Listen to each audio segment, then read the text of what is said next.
November 5, 1939, Wehrmacht, High Command, Zossen, Germany. Colonel Hans Oster stood at his office window, watching snow begin to fall across the headquarters complex, his fingers trembling as they held a classified document marked for immediate destruction. Hitler had just ordered the invasion of France and the Low Countries to begin in 7 days. In the next 6 months, Oster would warn the Allies of the invasion date 29 times. Every warning would be ignored. And when the invasion finally came on May 10, 1940, it would succeed so completely that France would fall in 6 weeks. Not because Oster failed, but because he succeeded too well. The intelligence officer who tried to save Europe from Hitler by betraying every secret he knew was about to discover that truth, when delivered too often, becomes indistinguishable from lies. What followed would become one of the most paradoxical operations in intelligence history. A spy whose warnings were all accurate. A conspiracy whose every exposure brought it closer to success. And a resistance movement that would only achieve its purpose through martyrdom, 6 years too late. The stakes of Oster's gambit stretched far beyond military tactics. By November 1939, Nazi Germany had already conquered Poland in a brutal 3-week campaign that claimed 66,000 Polish military casualties and displaced millions. The Wehrmacht stood at the peak of confidence, its generals intoxicated by the success of blitzkrieg warfare. Hitler demanded the immediate extension of this conquest westward, certain that France and Britain would collapse as quickly as Poland had. But within the German military leadership, a different calculation prevailed. The Army High Command believed attacking westward in late 1939 was strategic suicide. Germany's tank divisions were still recovering from the Polish campaign, with 30% of armored vehicles requiring major repairs. Ammunition stocks stood at critically low levels. Weather forecasts predicted the worst winter conditions in decades. Most critically, the generals understood what Hitler refused to acknowledge, that France was not Poland. The French army fielded 2.5 million soldiers backed by British Expeditionary Force. The Maginot Line represented the most sophisticated defensive fortifications ever constructed. Allied combined tank strength outnumbered German panzers by a factor of 3 to 1. If Germany attacked and failed, there would be no second chance. The entire Wehrmacht would be destroyed in the forests of Belgium. The Nazi regime would collapse, and Germany would face dismemberment by its enemies for the second time in 20 years. For men like Hans Oster, this created a moral equation unlike any in military history. What if Germany's defeat in the West was the only path to removing Hitler? What if German soldiers had to die in a failed invasion to prevent the greater catastrophe of Nazi victory? What if treason against the Führer was the highest form of patriotism? Oster had joined the Abwehr, German military intelligence, in 1933, the year Hitler seized power. As deputy chief of the Central Office under Admiral Wilhelm Canaris, he occupied the perfect position for conspiracy. The Abwehr's mandate was to gather intelligence, conduct espionage, and organize covert operations. Its agents traveled freely across Europe. Its communications networks operated beyond Gestapo surveillance. Its budget allowed for payments to informants whose actual loyalties remained conveniently opaque. But Oster's transformation from intelligence officer to active conspirator had roots that ran deeper than strategic calculation.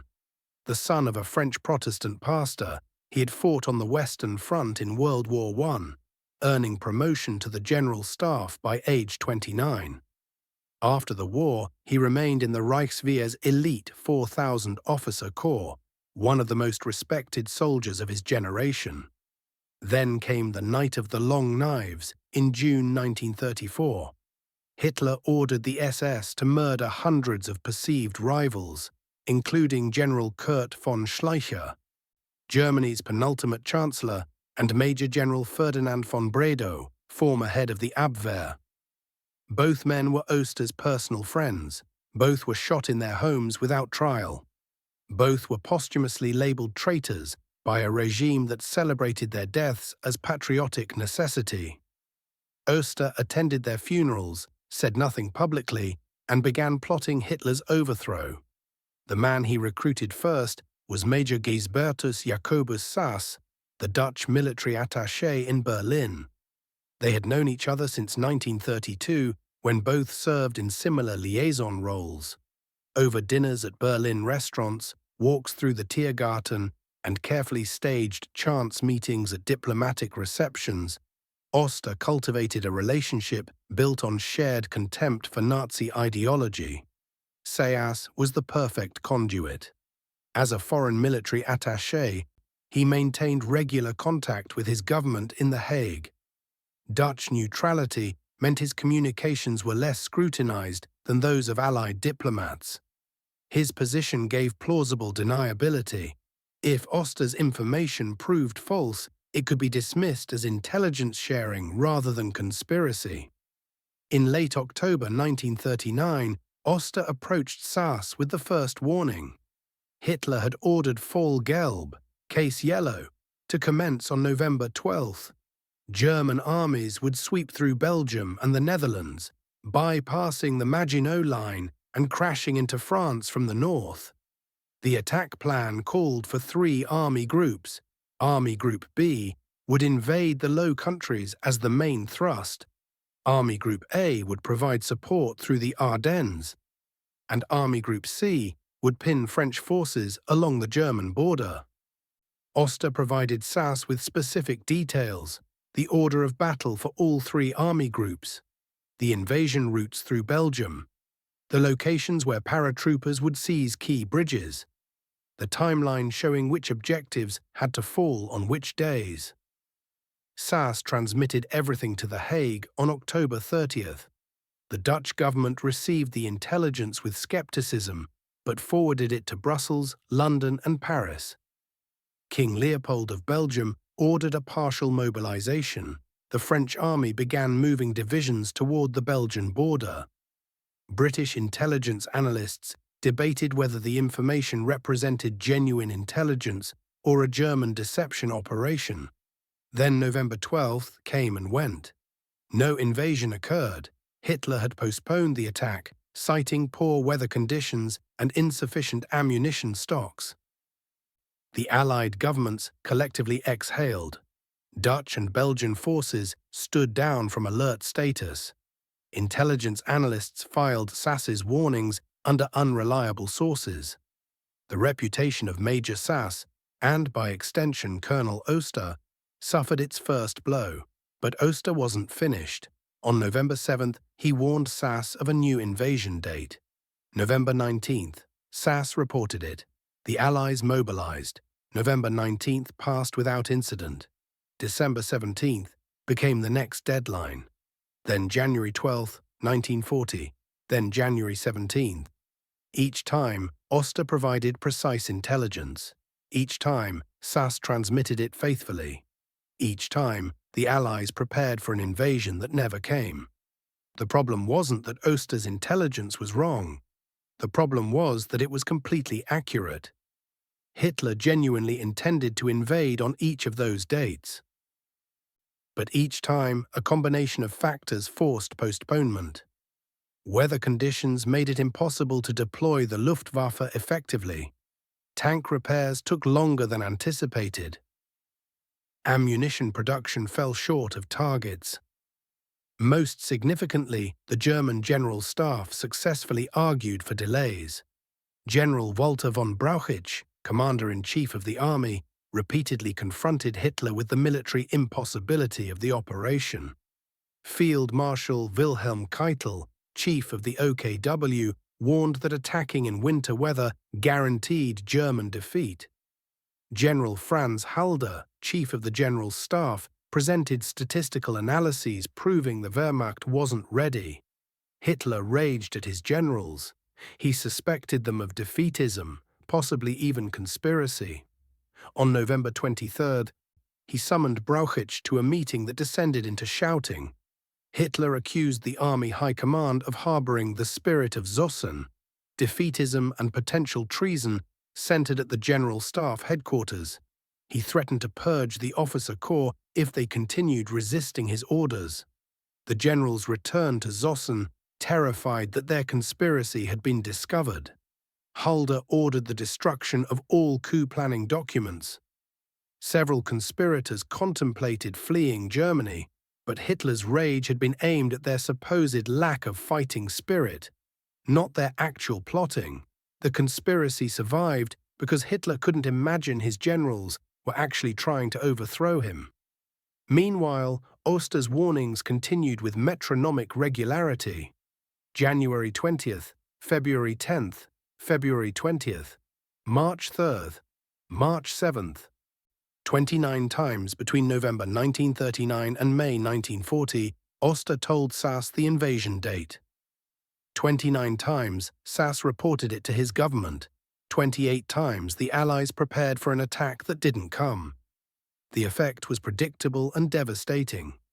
Dutch military leadership began viewing Sass as either a dupe or a German agent. General Isaac Reinders, the Dutch commander-in-chief, dismissed the warnings as obvious disinformation. When Reinders was replaced by General Henri Winkelmann in February 1940, Sass hoped for a more receptive audience. Instead, Winkelmann proved even more skeptical than his predecessor.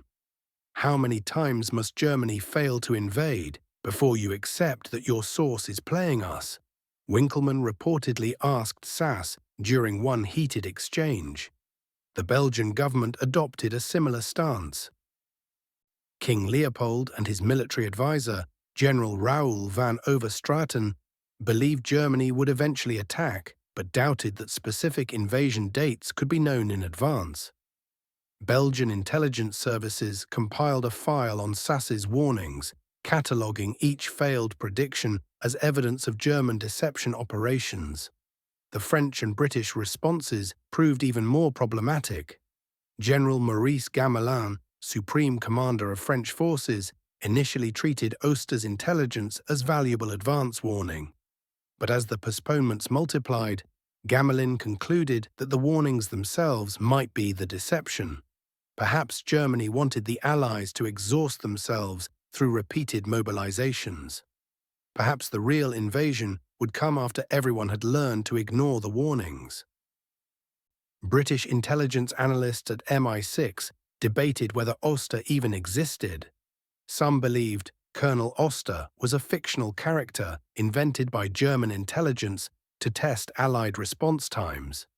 Others argued that even if Oster was real, his information was being deliberately manipulated by his superiors to create strategic confusion. Only one group took Oster's warnings completely seriously: the Gestapo. Reinhard Heydrich, head of the Reich Security Main Office, had suspected Oster since 1938. The Gestapo knew that Oster maintained suspicious contacts with foreign diplomats. They knew he asked too many questions about operational plans. They knew his relationship with Admiral Canaris allowed him access to information far beyond his official duties. But they couldn't prove anything. Canaris protected Oster with the full authority of the Abwehr. The intelligence service maintained operational independence from the Gestapo, a privilege Canaris defended aggressively. Whenever Heydrich's investigators got too close, Canaris intervened, claiming that Oster's contacts were legitimate intelligence operations. The truth was more complex. Canaris knew about Oster's warnings to Sass. He approved of them. The Abwehr chief was himself an opponent of Hitler. Though his opposition took more subtle forms than Oster's open betrayal. Canaris had visited Poland in September 1939, immediately after the invasion. What he witnessed there transformed his relationship with the Nazi regime.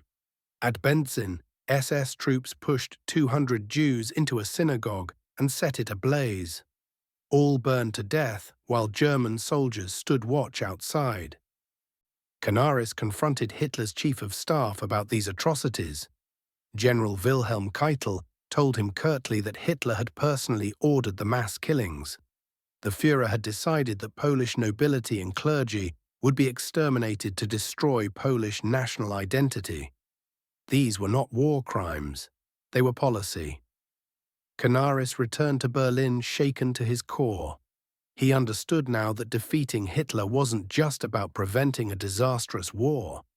It was about stopping a regime that had declared war on civilization itself. On January 10, 1940, an event occurred that should have vindicated Oster's warnings, but instead made them seem even more suspect. Major Erich Hohnmanns, commander of Lodenheide airfield near Münster, took off that morning in a Messerschmitt Bf 108, heading for Cologne. His passenger was Major Helmuth Rheinberger, an officer responsible for organizing Luftwaffe supply operations for the planned invasion. Hohnmanns had offered to fly Rheinberger to a staff meeting rather than make him take the train, but Hohnmanns got lost in thick fog over the Rhineland. Looking for the Rhine River to regain his bearings, he accidentally flew over it and didn't realize his mistake. When he spotted a river below, he thought he'd found the Rhine. It was actually the Meuse, the border between Belgium and the Netherlands. His engine quit. Historians still debate whether Hohnmanns accidentally cut the fuel supply while adjusting controls or whether mechanical failure was responsible. Either way, the Messerschmitt glided down into a field near the Belgian village of Mechelen-sur-Meuse at 11:30 a.m. Belgian border guards approached the crashed aircraft warily. They found two German officers, one of whom was frantically trying to burn papers. Captain Arthur Roderick, the Belgian officer who arrived to investigate, watched Rheinberger stuff documents into a stove in the border guardhouse. When Roderick reached into the flames to retrieve them, he badly burned his hand.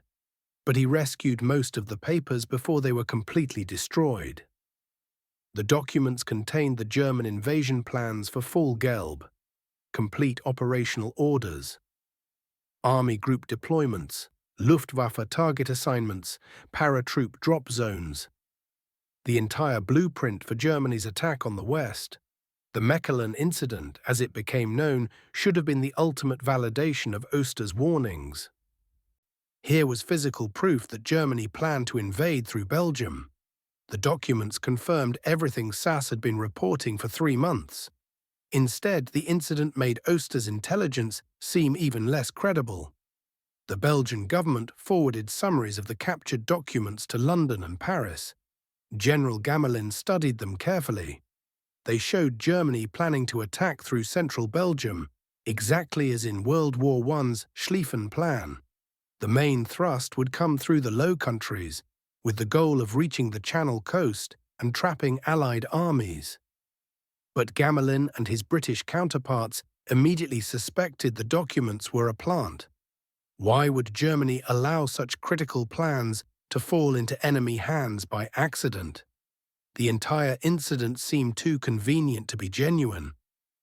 German Foreign Minister Joachim von Ribbentrop didn't help matters when he told Belgian diplomats that the captured plans were out of date. He meant it as a dismissive comment, but it happened to be more accurate than he intended. The Mechelen incident forced Hitler to postpone the invasion again, this time until spring 1940, but it also triggered a fundamental change in German strategy. General Erich von Manstein had been arguing for months that the original Fall Gelb was flawed. Attacking through Belgium was too predictable. The Allies would be waiting in strength. German forces would be ground down in exactly the kind of attritional warfare that had destroyed Germany in World War I. Manstein proposed an alternative: send a diversionary force through Belgium to pull Allied armies northward, but launch the main attack further south, through the Ardennes forest. German panzer divisions would punch through this supposedly impassable terrain, cross the Meuse River near Sedan, and race to the Channel coast. This would trap the Allied forces that had advanced into Belgium, cutting them off from resupply. The Ardennes was considered impassable because its narrow roads and dense forests made it unsuitable for mechanized warfare. Both French and Belgian military planning assumed that any German force attempting to pass through would be destroyed as it emerged from the forest. Hitler initially rejected Manstein's plan as too risky, but the Mechelen incident changed his calculation. If the Allies knew about the original plan, it would fail. Germany needed a new approach.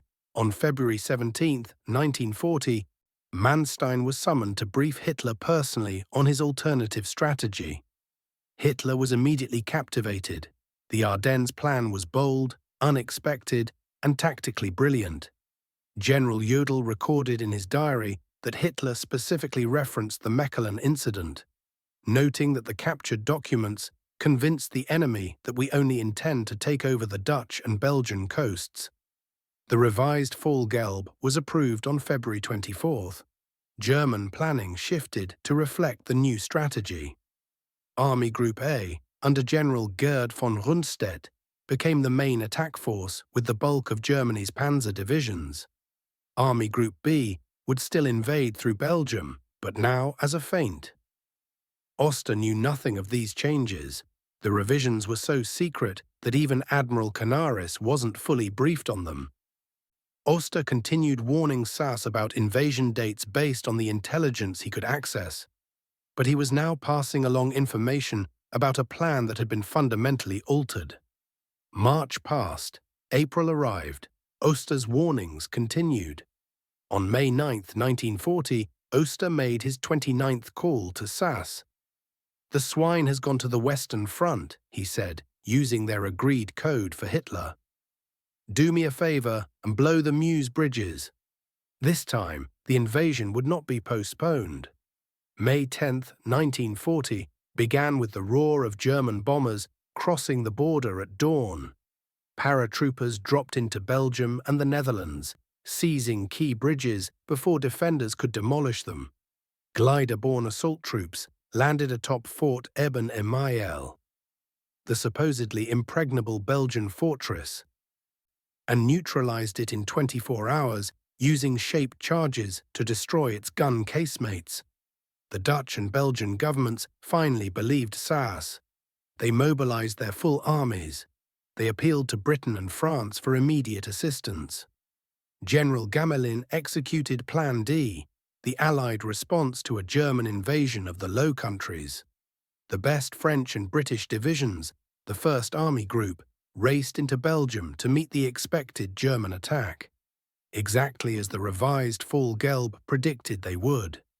Because while the world's attention focused on the spectacular German successes in Belgium, the real attack was unfolding 80 miles to the south. 7 panzer divisions pushed through the Ardennes. French scouts spotted them on May 11th, but reported them as a secondary force. Allied intelligence estimated the panzers would take 5 to 9 days to traverse the Ardennes in strength. They reached the Meuse River on May 12th. They crossed it on May 13th. By May 15th, German tanks had broken through at Sedan and were racing across open country toward the Channel coast. French commanders couldn't believe what was happening. Their entire strategic planning assumed that the main German attack would come through Belgium. By the time they realized the truth, German panzers had cut Allied communications and severed supply lines. The British Expeditionary Force and the French First Army Group, the best Allied troops, were trapped in Belgium. Their line of retreat to France was blocked by German armoured columns that had driven 200 miles in 8 days. The battle for France was effectively over in 10 days. The evacuation at Dunkirk rescued 338,000 Allied soldiers, but abandoned all their heavy equipment. Paris fell on June 14th. France surrendered on June 22nd. Hans Oster watched the catastrophe unfold from his office in Berlin, knowing that his warnings had contributed to the disaster. Not because he'd been wrong, because he'd been right too many times. The Allied generals who might have recognized that the Mechelen incident required a complete rethinking of their strategy instead dismissed it as another German deception. The Dutch and Belgian governments that might have prepared more aggressively for invasion had learned through Oster's repeated warnings that the boy who cried wolf is a story that ends badly even when the wolf finally arrives. The French soldiers who might have positioned themselves to defend the Ardennes were instead racing toward Belgium to meet an attack that was designed to lure them away from the real threat. Oster's intelligence had been impeccable. His operational security had been perfect. His motives had been patriotic in the deepest sense, a willingness to destroy his own career, reputation, and life to save Europe from Nazism. And it had all accomplished nothing except to make Hitler's victory easier. The paradox haunted Oster for the rest of his life. In the aftermath of France's fall, German resistance collapsed. Hitler's popularity soared to unprecedented heights. The generals who had doubted him were humiliated. The strategic arguments for a coup evaporated. Oster continued his resistance work, but more quietly. He helped Jews escape Germany by providing them with false papers and Abwehr cover identities. He maintained contact with other conspirators, slowly rebuilding the network for another attempt. He passed intelligence to the Allies through Switzerland when opportunities arose. But the dynamic had fundamentally changed. Germany was winning. Hitler seemed invincible. The moral calculation that had motivated the conspiracy, that Germany's defeat was necessary to remove Hitler, became moot when Germany wasn't being defeated. Then came June 22, 1941, Operation Barbarossa, the invasion of the Soviet Union. Oster tried to warn Stalin. Through intermediaries and diplomatic channels, warnings reached Moscow that Germany planned to attack. Stalin received dozens of intelligence reports from Soviet agents, British intelligence, even the Americans, all indicating that Hitler would invade in June. Stalin dismissed them all as provocations. He believed Hitler would never be foolish enough to fight a two-front war. When the invasion came at 3:15 a.m. on June 22nd, Soviet forces were completely unprepared. Once again, accurate intelligence had been rendered useless by the recipient's inability or unwillingness to believe it. The resistance conspiracy continued through the war years, growing more desperate as German atrocities mounted. Oster's Abwehr network connected with military officers who were horrified by the Holocaust and determined to stop it. They planned assassinations. They attempted coups. All failed. In March 1943, a bomb hidden in a Cointreau bottle was smuggled aboard Hitler's plane. It failed to detonate because the high-altitude cold affected the British-made detonator. In November 1943, another conspirator wore a suicide bomb in his coat pocket to one of Hitler's public appearances. Hitler left the event early, and the conspirator lost his nerve. On April 5, 1943, the Gestapo finally caught up with Oster.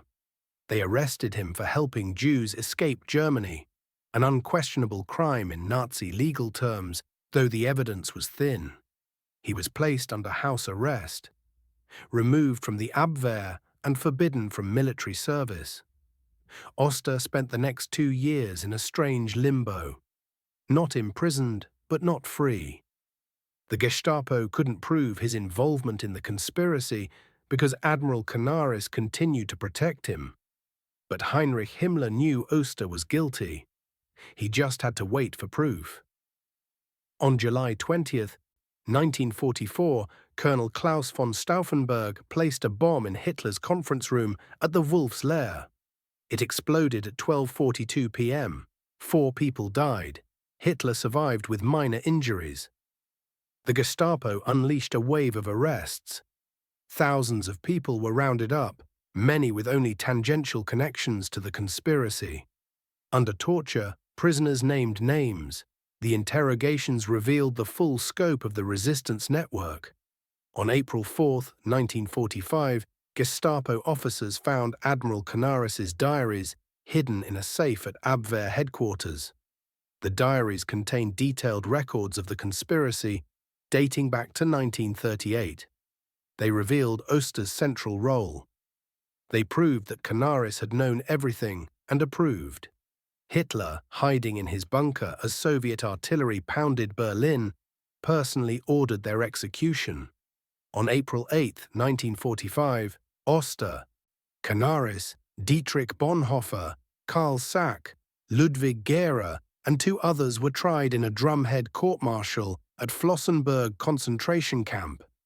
Judge Otto Thorbeck and Walter Huppenkothen conducted the proceedings without defense counsel.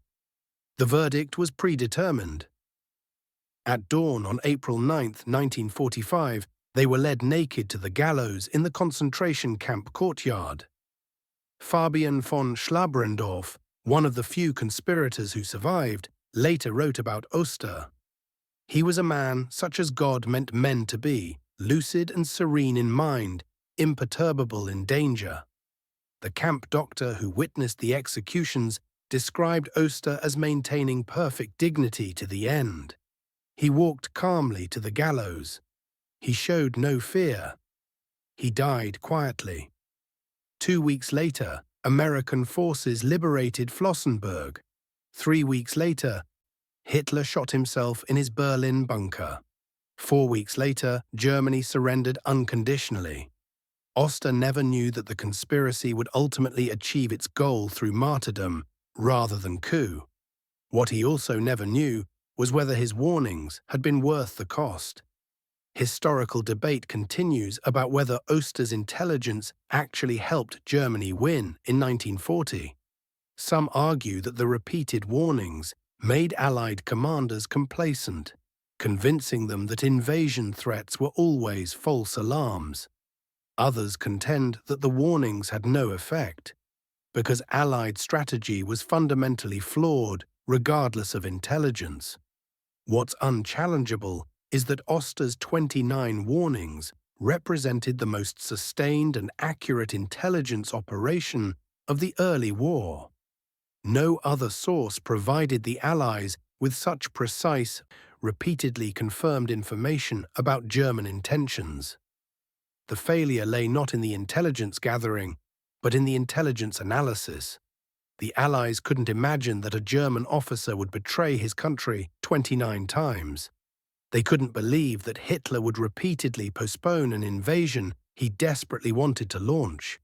They couldn't accept that accurate intelligence sometimes arrives too early to be useful. In the history of espionage, few operations have been so thoroughly documented, yet so completely misunderstood in real time. The modern intelligence community studies the Oster warnings as a case study in the challenges of analyzing data from credible sources. His operation demonstrated that reliability and credibility are not the same thing. A source can be completely reliable, every piece of information accurate, and still lack credibility because circumstances make their information seem implausible.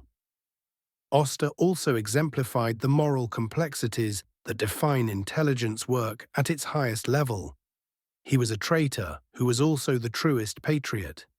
He violated every oath he'd sworn, yet upheld the deepest meaning of those oaths. He caused his country to win a battle he desperately wanted it to lose. He died a criminal under Nazi law and a hero in historical judgment.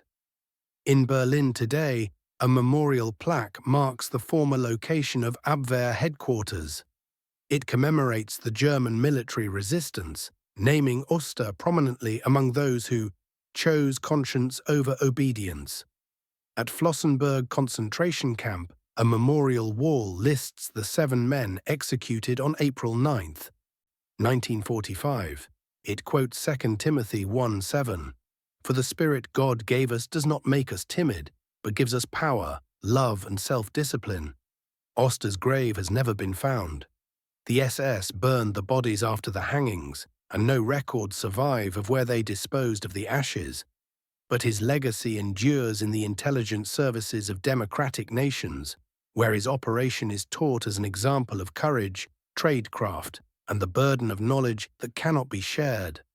The spy who made Hitler delay the invasion of France 29 times proved that even perfect intelligence cannot overcome institutional blindness, that accurate warnings delivered too often become indistinguishable from noise, that moral clarity sometimes requires actions that appear treasonous. He warned the Allies 29 times. They ignored him 28 times. On the 29th warning, they believed him and fell into a trap that his warnings had inadvertently helped set. His final service to Germany came not from his intelligence work, but from his example, that resistance to evil is required even when resistance appears futile, that betraying a tyrant is loyalty to something higher, and that the truth must be spoken even when no one will listen. The ultimate vindication of Colonel Hans Oster lies not in his wartime effectiveness, but in his unwavering commitment to a principle that transcended victory or defeat, that some things are more important than obedience, some loyalties run deeper than national boundaries, and some truths must be told regardless of consequences. In April 1945, as Soviet shells fell around Berlin and the Reich collapsed into flames, Oster walked to the gallows knowing he had failed to prevent the war, failed to save millions of lives, failed to stop Hitler before the apocalypse. But he walked to those gallows with his head held high, because failure in a just cause is more honorable than success in an evil one. And sometimes history's greatest heroes are the ones who lose.